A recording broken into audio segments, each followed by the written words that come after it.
Nazwe rudo zvichinge zvaramba mumwe wangu samanikidzire.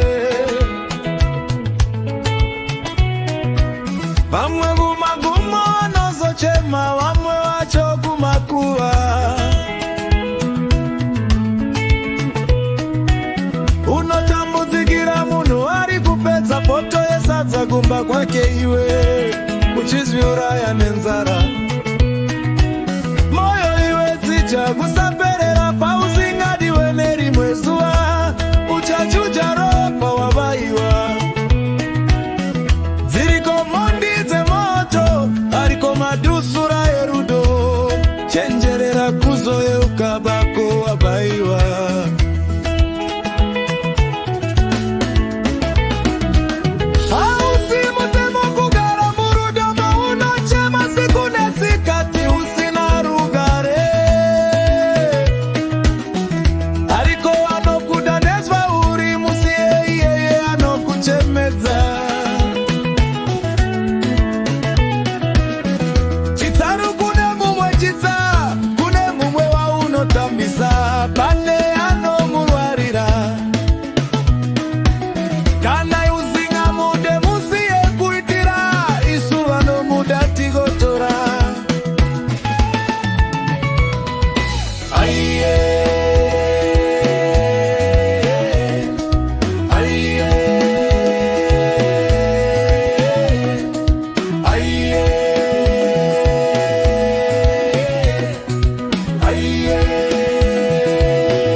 Ndipo paunoda